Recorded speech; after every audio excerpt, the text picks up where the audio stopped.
In Jerusalem, in Jesus' day, when soldiers stopped you on your way to the market, when they told you they needed your donkey and your cart and the crop you had been carrying to the city to sell to feed your family, when they told you that it was the law, that in the name of Caesar, what's yours is mine and what's mine is mine, when they told you this, they told you in Greek. And when you begged, when you pleaded with them to leave you something, it had been a bad harvest, and please, your children would starve. When you begged them in Greek. And when they refused, and when they snickered and struck you, beat you for being so impertinent, when they refused you in Greek. When the tax collector read out what he said you owed, a number much higher than it should have been, when he read out the bill, he read it out in Greek. And when he said with a smile that if you couldn't pay cash, you could always sell yourself into indentured servitude to settle the bill. When he said it with a sneer, he said it in Greek.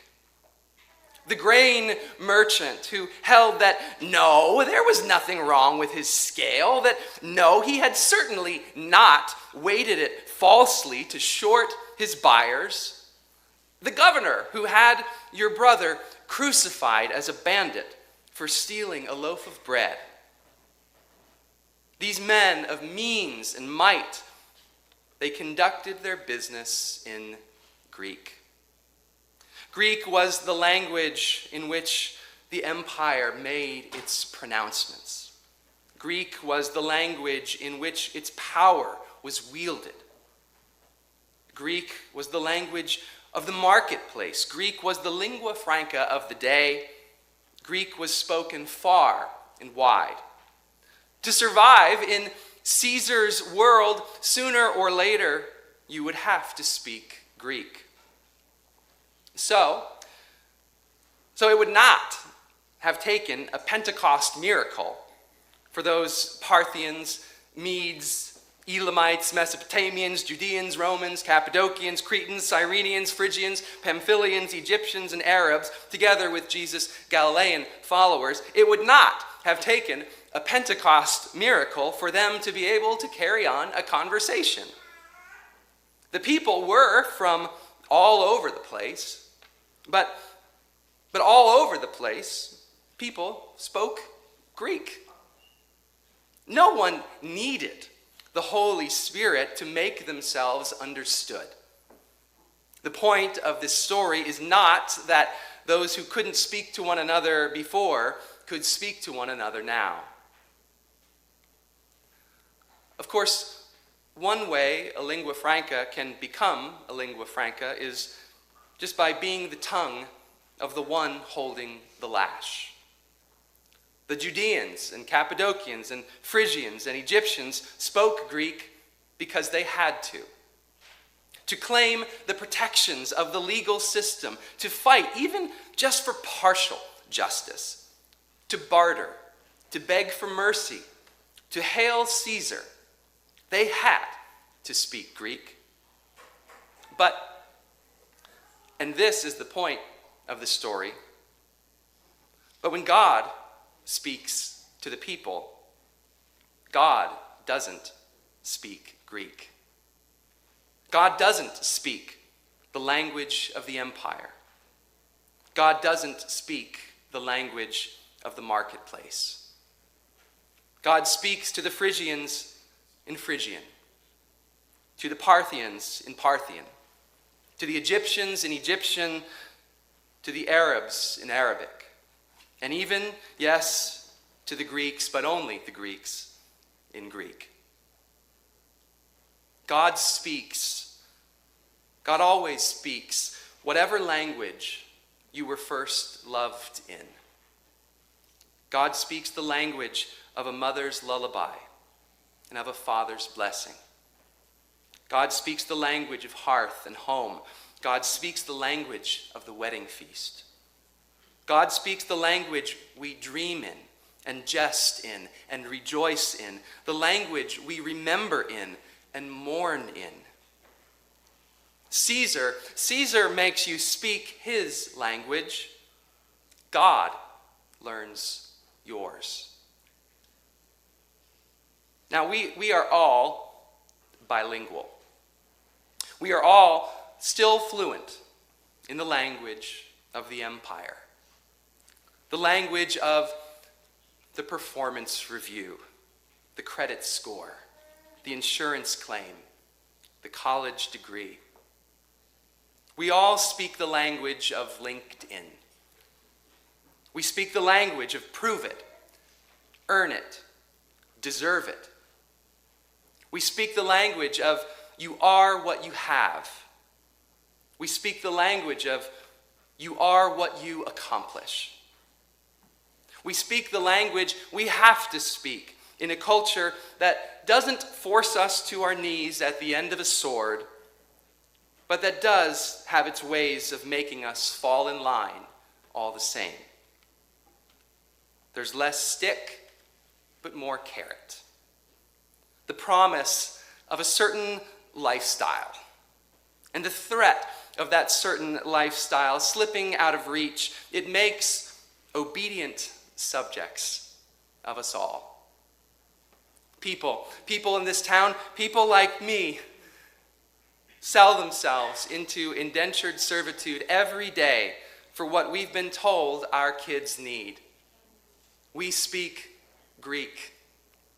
Maybe we have a choice in the matter, but for most of us, most of the time, it sure doesn't feel that way.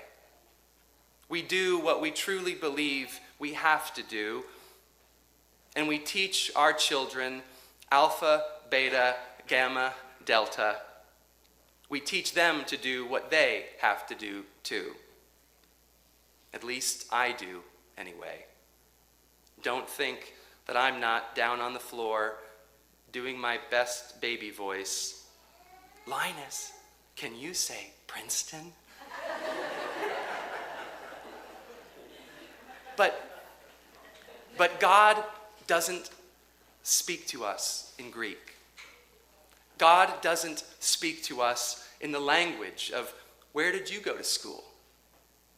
God doesn't speak to us in the language of so what do you do for work? God doesn't speak to us in the language of audits, demands, and account settling. God speaks your mother tongue. God speaks the language of the kitchen table and of Christmas morning. And no, if you grew up in a home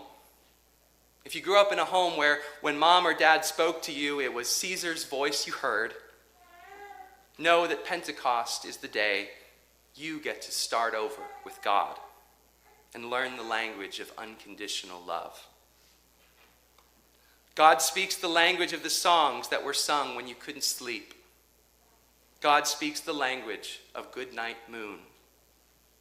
God speaks the language of the hand on the forehead when you felt sick. God speaks the language of the way your grandfather hugged you. God speaks the language of the treehouse. God speaks the language of the voice on the phone that says, just come home. God speaks the language of I forgive you.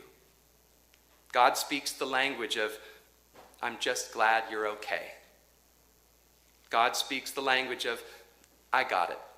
Just let me. I got it. Just let me.